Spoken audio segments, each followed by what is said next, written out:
I pledge allegiance to the flag of the United States of America and to the republic for which it stands, one nation, under God, indivisible, with liberty and justice for all. All right, good morning and welcome to the first meeting of the Clinton County Council in our new building and new meeting room. It's exciting to see it come to fruition. It's almost an echo in here. It is. Good sound. Okay, we'll begin with our approval of October meeting minutes. We had two meetings, the October 14th regular meeting, and then we had our second budget hearing on October the 24th. Would you like to approve those all at one? Let's do them separately, I Okay, think. so October 14th, the regular meeting minutes are, I'd make a motion to approve. Second. So a motion by Jeff and a second by Joe to approve the regular meeting minutes. All those in favor, raise your right hand. Motion Abstain. carried. Okay. Abstain. Okay, so that motion carries 5-0 with right. 2 abstentions for those who were absent that day. And then the 14th. 24th, 24th, yeah. we're real quick, was it approve the budgets? Yeah, that was budget adoption. Let me correct before you go Okay, on. very I had said second hearing. That was actually the third hearing. That was the budget adoption hearing on the 24th. Okay, very good. I would also make a motion to approve the October 24th minutes. Second. Okay, Jeff with the motion, Joe with the second on the meeting minutes for the 24th. All those in favor, raise your right hand. Motion Abstain again. Motion carries 6-0 with Todd abstaining. All right, moving on to our regular monthly reports, community corrections. Brett Barton. Good morning. Morning. We've got 101 clients on this morning, 4 are on CTP, 2 are juveniles, and 1 on pretrial release. We did have a site visit from DOC last Wednesday. That went very smoothly. I was happy with that. They're proud of what we're doing, so no issues there. That's really all I have to offer today. Any questions? I wanted to ask, I think you were able to speak with some of our legislators recently about some of the funding changes or the funding formula changes that had been detrimental to Clinton County. I guess I just wondered what kind of reception you got from that meeting. They were interested in my question, I can say that. They promised to get back with me. I have not heard. That was something I did discuss with DOC last week. I like to compare us to other similar counties and show them that we are underfunded. If you like, I can go into detail on this. I would kind of like to hear a Okay, little all more. right, so yeah. we do a quarterly report called a JRAC report. That's given to the state. For some reason, DOC isn't privy to that information that handles our funding. So I did a lot of FOIA requests in August, went through every county's JRAC report, and I've got a complete breakdown coming to our IACAC, our association's conference next week. There's 3 counties, I'm just gonna be honest, I think they're very arrogant, and they've actually come out with a breakout session called Ask Us Anything You Want. So I'm completely prepared to compare my numbers with their numbers, and it's just astounding how much more we do with less funding. So could go well, could go bad. I don't think it could get any worse than what we are, but I'm gonna point it out, and DOC encouraged me to do that last week. Now, who do you submit that report to that DOC does not JRAC have? report, the state gets that, But if it doesn't go to DOC, who's it go to? just state legislators have a chance to look at it. And then there's an annual report that DOC does have a chance to look at, but the actual breakdown per quarterly, they don't have privy to those numbers. Okay. So like I said, I did some FOIA requests. I did some FOIA requests on the carryover from each county. So I just put together a nice presentation, and I'm gonna use their arrogance against them, what I'm gonna do. So, Well, good luck. yeah, okay. Good luck. Okay, thank you for that. Thank you. Okay, next up, probation. Matthew Risk. Good morning. All right, I don't have a lot either. Just that we had 1 detention for the month of October, and it was literally on the 31st. So there were 2 days. So next month there'll be also 1 for at least for knock on wood for November. Just a heads up on that. Otherwise, I don't have anything else either. Yeah, but still really a good year on juvenile detention costs, so. Yep. Yeah. Okay, we'll keep up the good work. Thank you. Thank you. Thank you.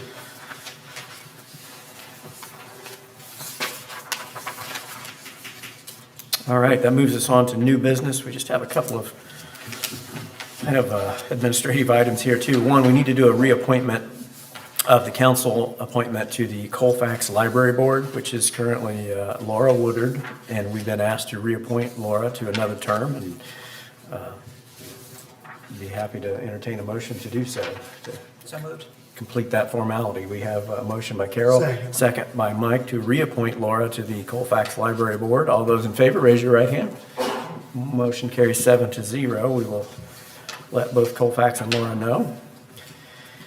And then we have a couple of new job descriptions to approve that the committee is presenting to the council, and I'm not sure, Mary, do you want to speak to those real briefly? Cecily, Or Cecily, she was here earlier. she I was think going to stepped out.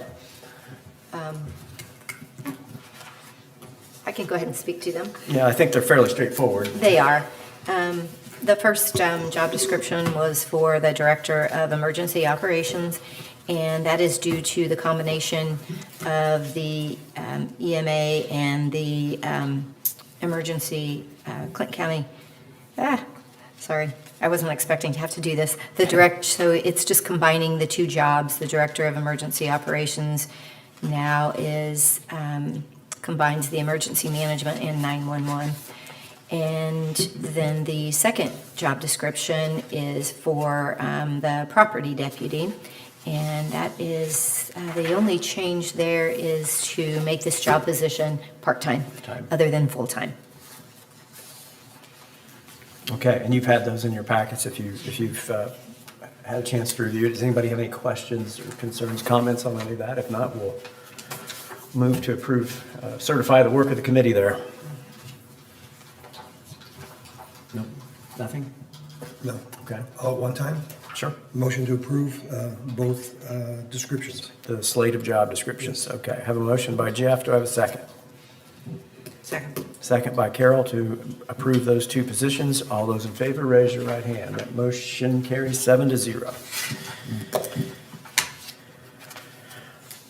Okay, that gets us to our additional appropriations, which we don't have very many of, but we have a lot of transfers as we get into the final 2 months of the year.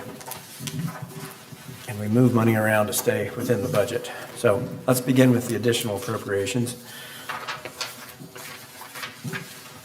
So bear with me.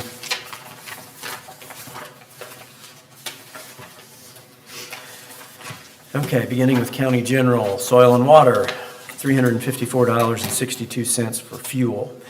We've had a couple of fuel ones in here, and I'll just make a comment that this was the first year we attempted to try to divide things out by the department the way we did, and so we had to make some assumptions at the time that we did the budget, and we've got a couple that we've been a little short on, so we're making up for that now. We should have much better information going into next year and even better information for 2027.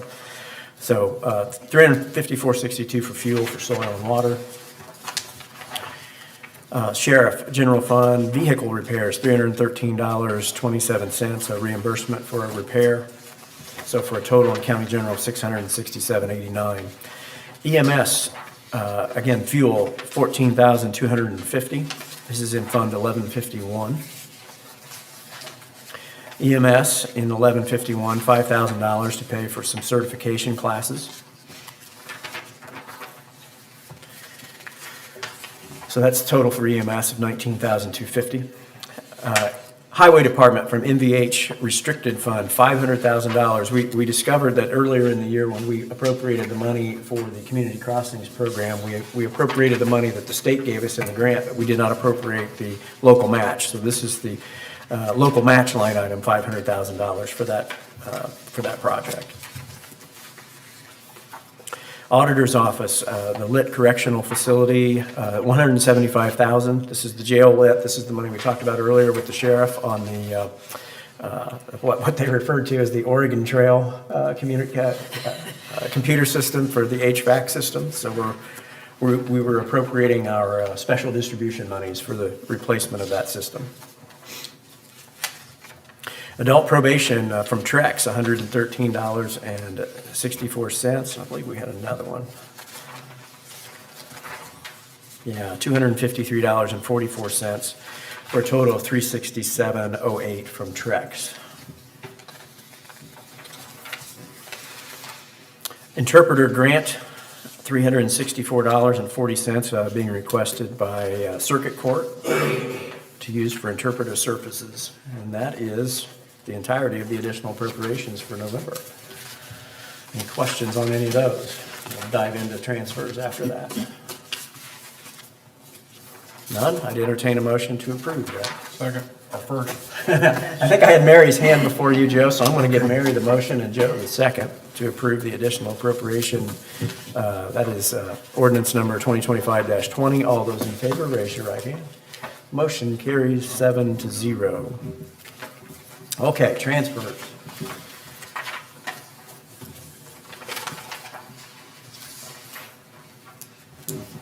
Okay, $1,000 in the auditor's office from binding of books to office supplies. We got several of them, so everybody try to stay awake. Treasurer's office, $400 from extra help to longevity. And I will say we have several departments that are moving money to longevity. And in those departments' defense, we did not actually pick the cutoff date to know when longevity would accrue until well into this 2025. So at the time we were making the budget, it was very much a guess. So we have several that are just a little bit short, beginning with this one in the treasurer's office. Recorder's office has several from office supplies, development, I think that's development film, I can't tell, postage and mileage over to extra help. And that was to cover the cost of we were keeping our second deputy on to help train the new second deputy. So we had kind of double wages there for a short period of time. Same thing again on the recorder, another set from office repair, dues and subscriptions and seminars. All of those together totaling somewhere around 2,000 without doing that math in my head, going to extra help. Surveyor, $400 from record books to longevity.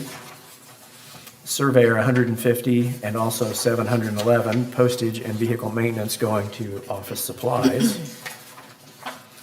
Assessor's office, $600 from the assessor level 2 line to longevity. Clerk's office, $200 from voter supplies to longevity. Extension office, $200 from extra help to longevity. Council budget, $200 from unemployment insurance to longevity. Commissioners, $1,400 from the HR manager line item to longevity. Area Plan Commission, $200 from overtime to longevity. Superior Court, $200 from extra help to longevity. I'm sorry, yeah, longevity, yes, that's right. Circuit Court, $400 from overtime to longevity. Probation, $1,785 from probation officer to chief probation officer, and $6,510 from probation officer, one line item, to probation officer, another line item.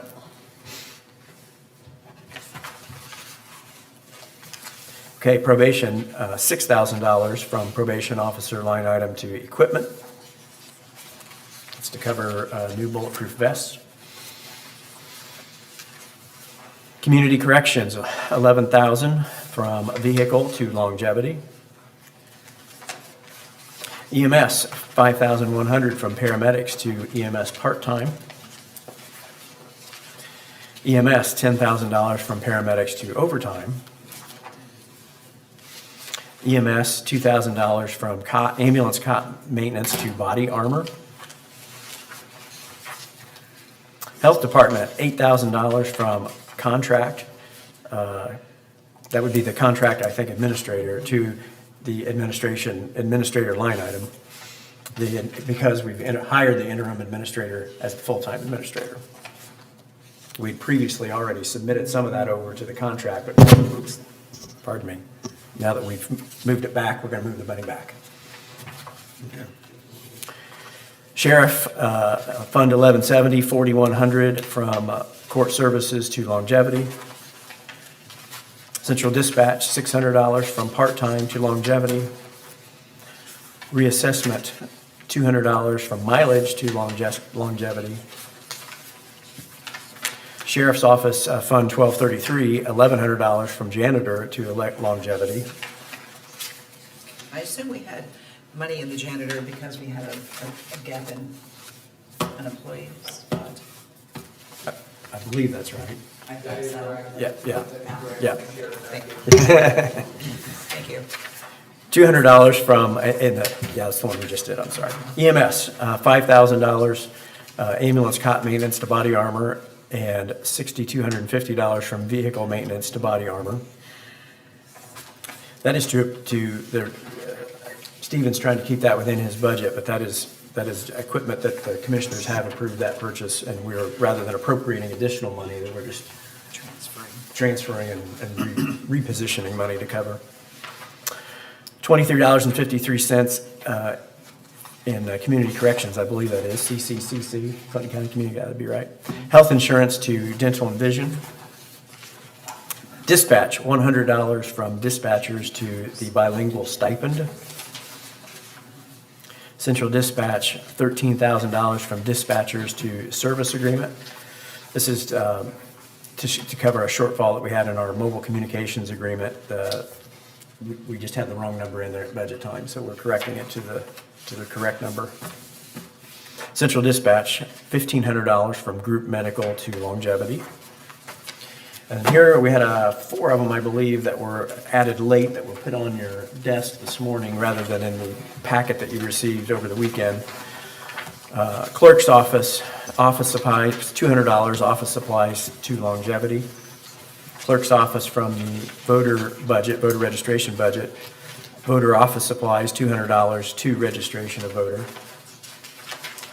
I think we did get a couple of these because there's soil and water. We did soil and water earlier. I believe that's the same. Let me look at that, double check. Or was that an additional? No, that was different. I'm sorry, I confused myself. Soil and water, $400 from postage to longevity. And last but not least, Sheriff's Office, $200 in the Lit Correctional Facility budget from overtime to longevity. There was a lot of them, most of them dealing with longevity, but going through our first turn here now, everything should be in much better position going into next year. So do I have a motion to approve the transfer slate? Yes. Okay, a motion by Joe. Do I have a second? Second. I think I had Mike down here on my left first. So Joe with the motion, Mike with the second. All those in favor, raise your right hand. Motion carries 7-0 to approve the transfers.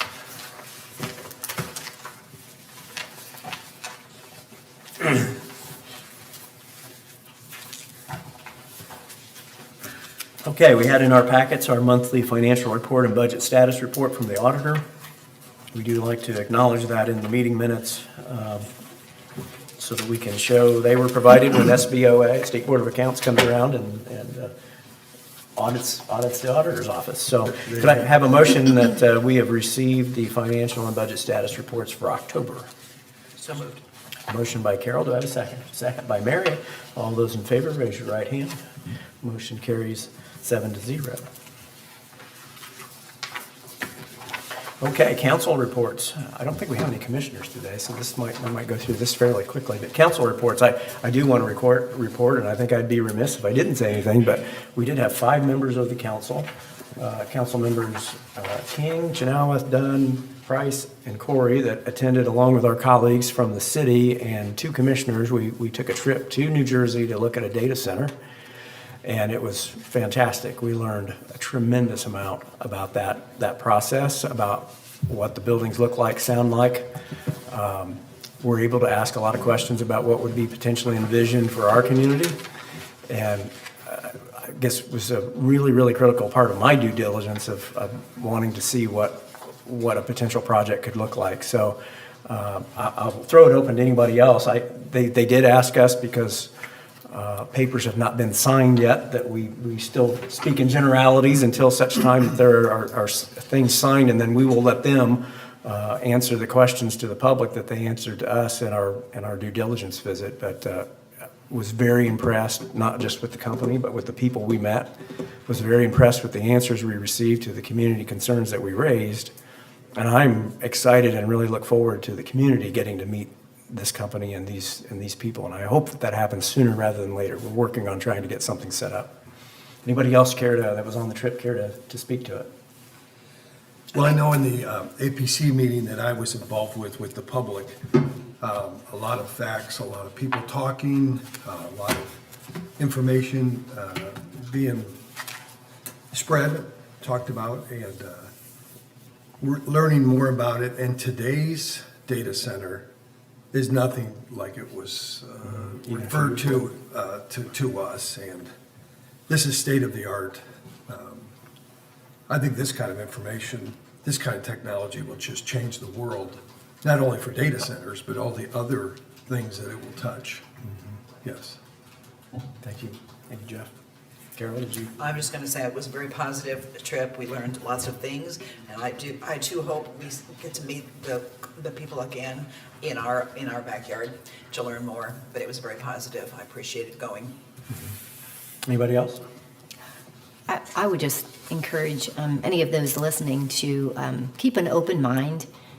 We did learn a lot about the new technologies, and things are changing, and data centers are becoming more efficient and less pollution and things like that. So I just encourage everybody to keep an open mind and listen if they are able to come. Todd, anything from? No, I think it's all been said. Okay. I didn't want to shortchange you there. No, you're fine. Okay. Anybody else have anything else they want to report on council-wise? I would like to just share with people that on Friday, we have on our Yes. high school convocation. You know, as I've been working with the high school a couple years now, teaching government classes, this year the teacher and I decided to put together a convocation. So the high school seniors will have a convocation Friday morning, and our county council president or county council chairperson, Commissioner, and myself and Mark Genda and the mayor will all be there to share with the high school students. And the students have prepared questions for all of us, which should be the most exciting part. Yeah. So I'm excited we're doing that. Yeah, I'm excited. I'm looking forward to that myself. So thank you for bringing that up. Anything else?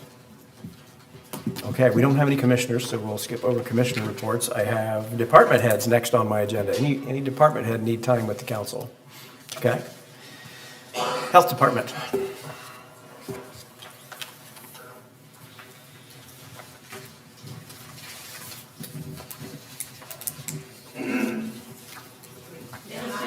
It like disappears from you.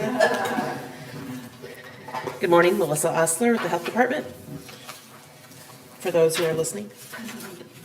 I want to start with all the good stuff, right? So on Thursday, we had our celebration of annual event. Thank you, Councilwoman Price and Mary for being there. Really appreciate that. I want to call out that we named our Community Health Partner of the Year to be Paul Philippi Transit System. And if you are not aware, Paul Philippi is providing over 155 rides a day to people in our community, not just in Frankfort. Any ride originating in Clinton County, they are taking folks to dialysis appointments, to psychiatric appointments, to physical care. They take them out of town for specialists. They take them shopping. This is open to any Clinton County resident. It is something that is billable through Medicaid, and so certainly a great opportunity to encourage those who utilize that system to pre-schedule those trips ahead, because 48 hours in advance will give them the opportunity to do that billing and retain better revenues. But it's a great service and a great transit team of dedicated people who are serving your residents. So I want to just recognize them as our Community Health Partner of the Year. We also did recognition for community impact on chronic disease and prevention. $100 went to the Frankfurt Market, and continuing in growth for outreach into our community. Farmers markets are a great way to engage your community, provide healthy alternatives, create socialization. It's a great way to kind of help address chronic disease. We also had top performance in measles, mumps, and rubella, $400 going to Clinton Prairie School Nurse to attend next year's public school nurse conference. They've had 100% completion of their MMR vaccinations, which is really, and that's from grades 1 through 12. So that's a huge accomplishment for them. And then also trauma and injury response went to what we call our LOSS team. That is, let me read this right, local outreach to suicide survivors. Community impact on trauma and injury with $500 going to, and our public appreciation for their response, their results-driven care, the collaboration and compassion at time of loss.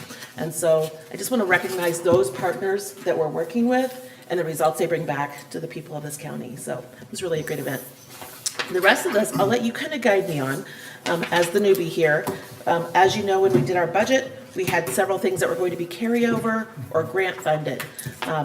Those parts didn't go through the main budget part, right? So I just want to be sure that you are being kept abreast of what our plans are with those money. What I have with me is our LHDTA, which is the 1206 fund, and that budget that is set up as that, the carryovers that we approved, I do have those. And so I just want to provide that as reference if anybody has questions. My understanding from auditor's office is that does not require approval from you guys, or how does that work? This is grant money? This is, so LHDTA is a historic fund. That is one of those. It had a dormant, previously dormant balance, right? Yes, yes. And so that's what these are.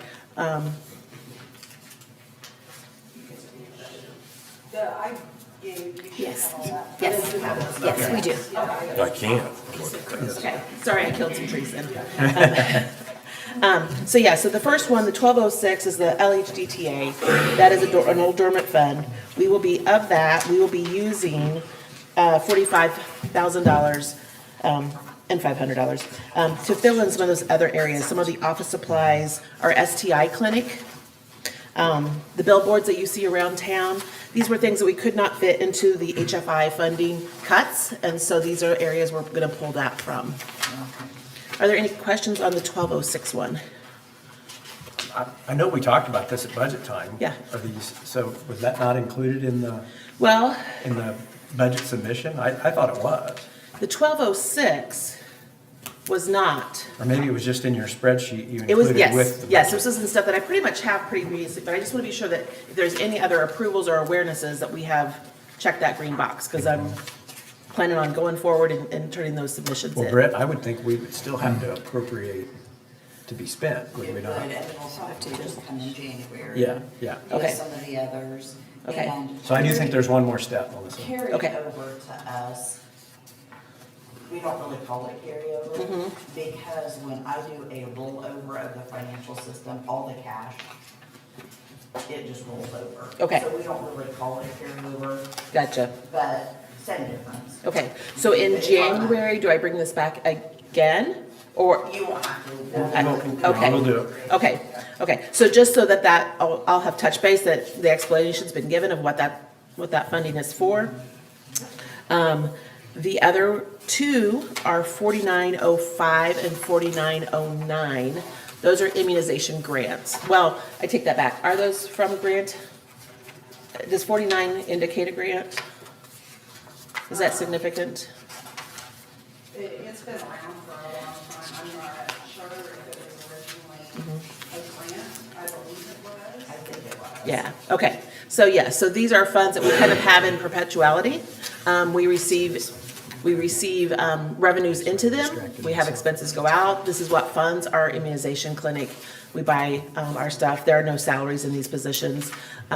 These are just that money flowing in and out. We did change them a little bit this year because we used to kind of just like pile it all in one. And now we're going to try to really divide those out to see like what is travel, budget running, which we actually bring in a very large amount of travel immunization funds.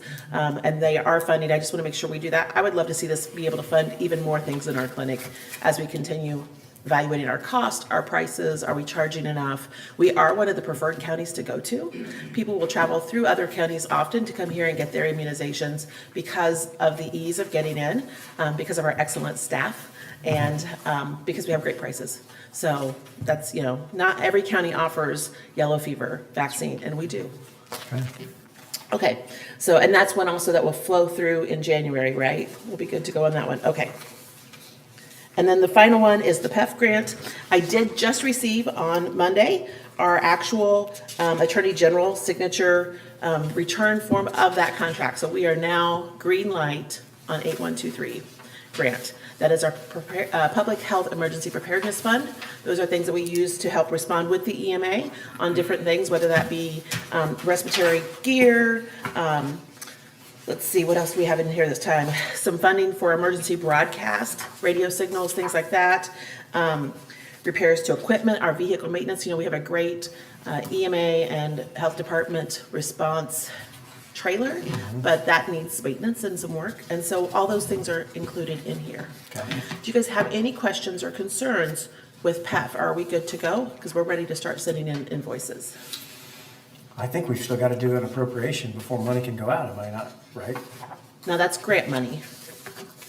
Okay, Grants don't necessarily have to be approved. I have to always send everything to council. okay. So, if we can do that, that Okay. would be. So this is me sending this one through council. Okay. Okay, so do you guys have 8123? I don't have a copy of it. I don't think we have that one. No. Okay, Maybe. Hang on. Let's, By that, usually we like have to go to the advertised price. Oh, wait, yes, we do have 8123. Phelps grant. Mary thought she 1, did. 2, Yeah, 3. I do. Do you have it, Mary? Yeah, the 8123 Phelps grant. yes, Yeah. this is the one that we were awarded, so they kind of drug their feet in July about whether or not they were gonna let, release it from the government with all the changes coming. It was, since then, this is how long it has taken to get through, but the grant cycle runs from July through next June. And so this is not a year, it's a fiscal. And so, two of the expenses in that grant are for our coordinators, because we have to designate each month who is that coordinator person. They have to have certain credentials, they have to have certain training, they have to attend certain meetings to do so. And so it's above and beyond what we are asking them as a county to do, to be the PAF coordinator. Obviously, these are the people who need to step up. They're participating in your LEPC, they're participating in last week's EMA hazards assessment, all those things. The grant is very specific about who can do it and what requirements it takes. They have a lot of additional certifications they have to carry to be a PEF coordinator. And along with the PEF coordinator, you must have a backup coordinator, so that you always have a backup plan, so that at any point that something does start to occur, we can respond immediately. So, did we find it in our packet? we don't, at least here in the middle of the table, we couldn't see that. I'm happy to share. In the, okay.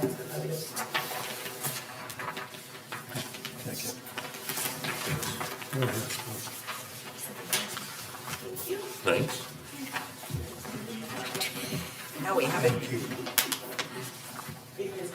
Yes, that's fine.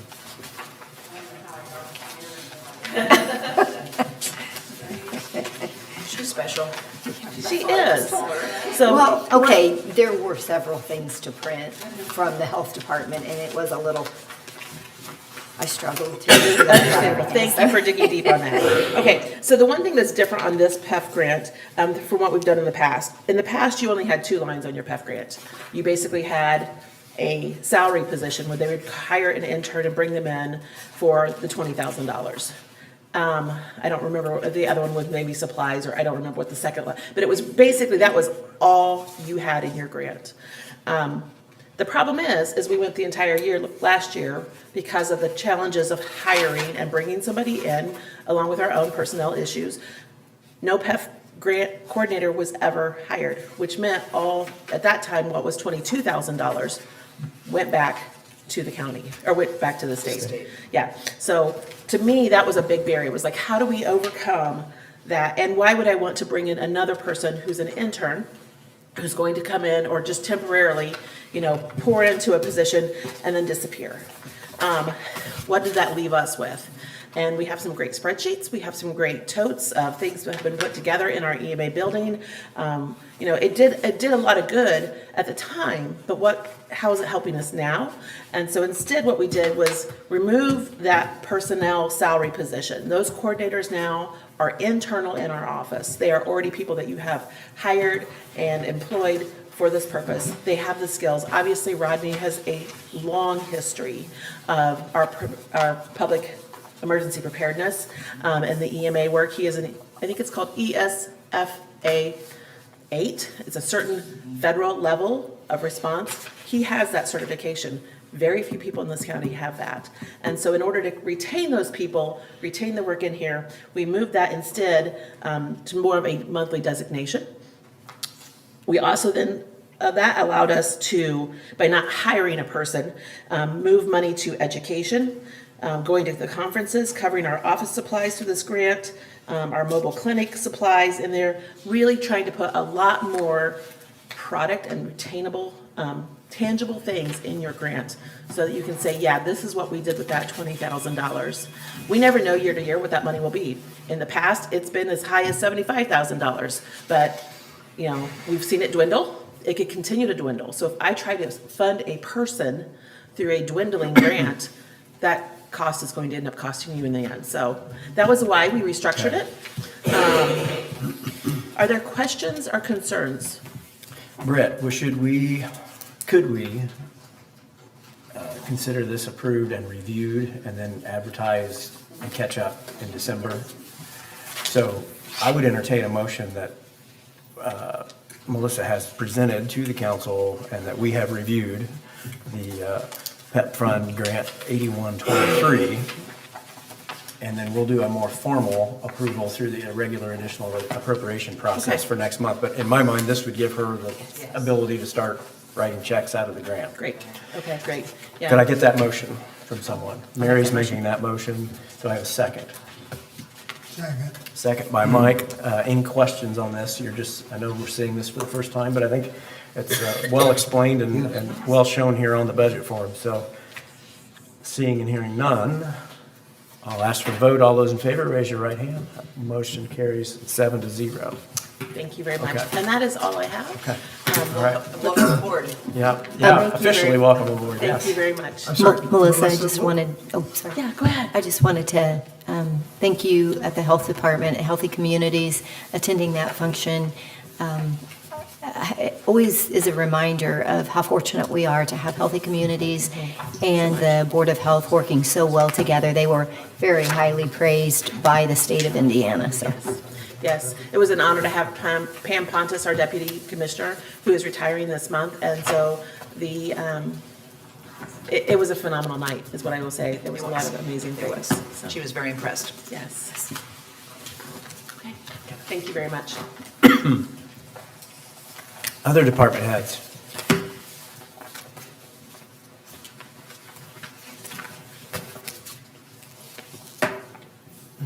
You gotta watch your head on that corner know. there as you come up. Yeah. Good morning. I really don't have a lot. One, thank you for approving the job description. So I'm excited to, put the interim behind me and we've been working away since June. So it's good. And I thought we had a lot of changes that were necessary to add to the EMA side of things on that. So thank you for approving that. Just a couple things. Last month I attended the EMAI conference down in Indianapolis. In the first 2 days I attended the pre-conference classes that were public assistance and damage assessment. Those were really good classes. IDHS put that on, and they have offered that if I wanted to schedule a time for them to come up, and I think that's going to be very important to include our city, our towns, county. Britt as the auditor, Carol as the city clerk treasurer, all of those public assistance. If we would have another disaster, public assistance is how we are getting our money back when we have a declared disaster. And that's very important. And there are things I learned that we can do on the front end to have things ready to go. Like county highway is, I'm sure, like they know if their equipment, and we can have that prepared on a spreadsheet by the FEMA equipment list of how much they will reimburse. And like utilities, Todd, I think you went through that with Yes, it's Terry a- and Daryl. It's very in-depth and, Very. and yes, but I think if we can do, and hopefully, that we don't have disaster, but it's important for all of us to get as much money back as we can if we do have that disaster. And they said they could put it on, it could be a 1 day. So I'm thinking sometime maybe over the winter time when things maybe are a little slower, I will schedule that and send that out and include, departments. And, they said, if a department head, you may have an assistant, that does a lot of those things already. Todd may have, assistants at We're all of those set up. agencies. We're set Yes, up you are now. set up and good to go. So, I think that's going to be important as we move forward. Just let's go ahead and be prepared ahead of time to make things a little easier, because if we do have a disaster and trying to meet those deadlines, as Todd knows, like reporting back and some of those things, if we have some of that tedious work done ahead of time, it's going to make all of our lives much easier. And it is important to get that money back that, we're going to be out with a disaster. So I had that. And last week was our multi-hazard mitigation plan. Kevin, who is our representative with the Polis Center, he couldn't go on and on. At the turnout we had approximately 26 people show up. We had representatives from all 5 towns, which didn't happen the last time. All 5 towns, we had representatives from the city, from the county. I went big with different departments, so I included all of the utilities, city utilities, area plan, health department, surveyor, city building inspector, just all kinds of people. We have fire, police. It was very important, and he said, it's unusual to have this good of a turnout. And really, it is a checkbox, but it's 2 meetings that are required. Yes, there are some work ahead of time with some worksheets and things like that need to be done, but if any of us need to apply for a mitigation grant, FEMA is going to look at that, and did we participate? And if we didn't, the chances of us receiving that grant will probably, will be turned down. And so it's important to do, and it's required every 5 years. So our next meeting will be in January. But I was really pleased with the turnout we had for that. And Renee, speaking of the FEMA stuff, when we got involved, what was that, about almost 3 years ago now? The FEMA people that came to town were incredible to work with. Good. Because they were there to help us and to get us every dime that we possibly could. Good. And so if we can, hopefully we never have to use it. No, I agree. But if the process, if we could clean the process up and speed it along, but it was a quick process, and they're really good people to work with. Good. They really And, were. I really had no idea. So things like that, I've not been involved in that. So It's intimidating. It is. And I mean, it's a lot in all of the different categories to know what, things would fall under. So it was really a lot of good information. And I think it will be really good for all of us if we have that meeting. So, Yeah. all right. Thank you for being proactive. Yes. Thank you. All right. Thank you. Others?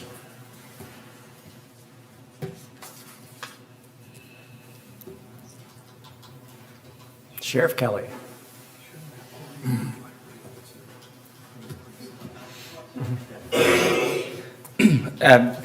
Good morning. To basically give you an update on our hiring process, we are accepting applications until this Friday. We have approximately 20 applications in now. We have a physical fitness and written test this Sunday, and the following Sunday on the 23rd. So looks like we have some very good applicants, and quite a few from right here in the county. So if people are thinking about it, jump in that career into law enforcement and serve our community, we're taking applications until Friday, so it'll be a busy weekend, and the weather may be a little soggy on Sunday, but you're welcome to come out. We'll be out at the Frankfort High School, the indoor auxiliary gym, and then we'll be outside for the run and some other physical things outside. I think Joe can remember those days. And so we'll do it rain or shine on Sunday, and then the following Sunday we'll have the rest of the applicants. So looks very good, and can't wait to see it. Also, I do need to make a request for the annual banquet that we have for the sheriff's office, $7,500 from commissary. It's the same amount that we used last year. So to do awards and a dinner and facility. Yeah, Sheriff Kelly let me know ahead of time he was going to make that ask. It is what we did last year. We've done it the last several years. I think maybe we went from 5 to 7,500 at some point. We made that jump, but has been at 7,500 since. So just kind of keeping with what we have done in the past. Does anybody care to make a motion for that And this money comes from where? commissary? It's one of the items that falls outside of the 9 enumerated uses, so it has to be approved by the council, and the sheriff brings that to us each year. So moved, Alan. Okay, I have a motion by Todd. Do I have a second? Second by Mary to approve that use. All those in favor, raise your right hand. Motion carries 7-0. Thank you very much. Okay, thank you. And also on the vehicles that were purchased, we've got 2 Tahoes that, one's down getting upfitted today, or that last week it was taken down. The Traverse has been upfitted, and we have 2 other Tahoes after that to get upfitted. So mechanically, we're hanging in there. I think we'll be in good shape going into the new year. So I know we removed all that budget for 26, and so just if we have a crash, if anything like that happens, then I would just approach for an emergency purchase if we had to replace a vehicle at that time. I'd also like to ask everybody to think about Delaware County. They lost a deputy this morning, and so with that, it's something that we face every day when we go out there and go to work, and just like to take the time to think about them today over there in Delaware County. We're a short distance away from that community, and so they're gonna suffer for the next few days with what they have to go through. So please be careful and always slow down and move over. Yeah. Thank you. Thank you, Sheriff. Anybody else? All right, I don't think I see anybody here that's not a department head or a member of county government, so I don't think there's anybody else that needs time before the council. Anybody? Yes, Mary. I just wanted to acknowledge the receipt of the Yes. report from the Momentum for the Monon. Yes, thank you. It does look like, I was reviewing that, it does look like they're continuing to make really solid progress on that trail development. And I appreciate them keeping us up to date with Yes. quarterly reports. So give them our thanks when you get back to Kirkland. Okay. Seeing and hearing no other business to come before the council, we'll call the meeting adjourned.